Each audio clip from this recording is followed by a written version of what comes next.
আজকে আপনাদের সাথে বড় রুই মাছের বোনা শেয়ার করতেছি। নমস্কার সবাইকে, welcome back to my channel Preeti cooking house. তো রুই মাছের বোনা করার জন্য প্রথমে মাছের পিসগুলোকে ভালো করে একটু ভেজে নিচ্ছি এপিট ওপিট। এবারে মাছের পিসগুলো ভেজে নিয়ে নামিয়ে নেব, নামিয়ে পুরনটা দিয়ে দেব। খুব সহজ করেই আপনাদের মাঝে দেখানোর চেষ্টা করতেছি। আশা করতেছি আমার এই ভিডিওটা আপনাদের কাছে ভালো লাগবে। আর যদি আমার এই ভিডিওটা ভালো লাগে তাহলে অবশ্যই ভিডিওটি শেয়ার করতে ভুলবেন না। প্লিজ শেয়ার করার জন্য আপনাদের কাছে আমার অনুরোধ থাকলো। আর আপনি যদি আমার এই ভিডিওটি প্রথম দেখে থাকেন তাহলে প্লিজ আমার চ্যানেলটি সাবস্ক্রাইব করে দিবেন। আর ভিডিওটি যদি আপনার কাছে ভালো লাগে তাহলে ভিডিওতে লাইক দিতে ভুলবেন না। তো এবারে মাছগুলো ভালো করে ভেজে নিয়ে নামিয়ে নিলাম। এবার তেল দিয়ে পেঁয়াজ দিয়ে ফোড়নটা দিয়ে দিচ্ছি। খুব সহজ করেই বড় মাছের বোনা রান্না করার ভিডিওটি দেখিয়ে দিচ্ছি। আশা করছি যারা নতুন রাঁধুনি আমার এই ভিডিওটা দেখে সম্পূর্ণ ভিডিওটা দেখে খুব সহজেই রান্না করতে পারবেন। তো বোনা করার জন্য এবারে দিয়ে দিচ্ছি 1 চামচ পরিমাণ হলুদ, মরিচ, স্বাদ মতো লবণ, 1 চামচ পরিমাণ জিরার গুঁড়া।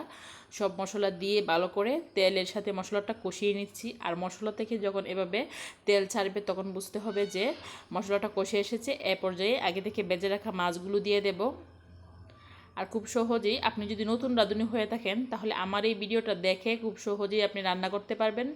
আর সেম এইভাবে রান্না করলে সবাই আপনার খুব প্রশংসা করবে। তো এবারে মশলাটা ভালো করে কষিয়ে নিয়ে এর মধ্যে আগে থেকে ভেজে রাখা মাছ দিয়ে দিলাম। এর উপরে দিয়ে দিচ্ছি কয়েকটি কাঁচামরিচ চিলি। এবার একটু ডেকে দেব, একদম লো হিটে ডেকে দিচ্ছি 2 মিনিটের জন্য। 2 মিনিট পরে এবারে পরিমাণ মতো জল দিয়ে দেব।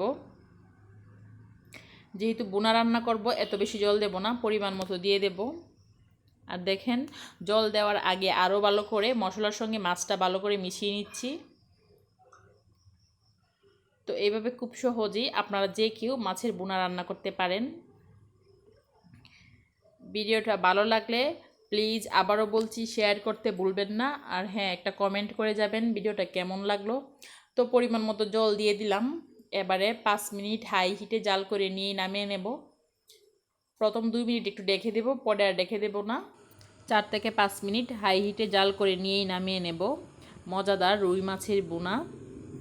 তো এই তো সহজ করেই দেখিয়ে দিলাম। 2-3 মিনিট পর ঢাকনাটা তুলে নিলাম। এবার একটু জাল করে নিয়ে নামিয়ে নেব। মাখা মাখা করে রান্নাটা করতেছি, তাই এত বেশি ঝোল রাখবো না। তো গড়ি ধরে 5 মিনিট সময় আমি রান্না করিনি, এরকম 4-5 মিনিট রান্না করেছি। আপনাদের সময় কম বা বেশি লাগতে পারে। তো নামিয়ে নিলাম। এবার দেখুন কালারটা কি সুন্দর এসেছে, দেখেই মনে হচ্ছে স্বাদ হবে। ধন্যবাদ সবাইকে আমার ভিডিওটা কষ্ট করে দেখার জন্য। আবারও দেখা হবে আপনাদের সাথে নতুন কোনো ভিডিও নিয়ে। সবাই ভালো থাকবেন। নামিয়ে নিলাম মজাদার রুই মাছের বোনা।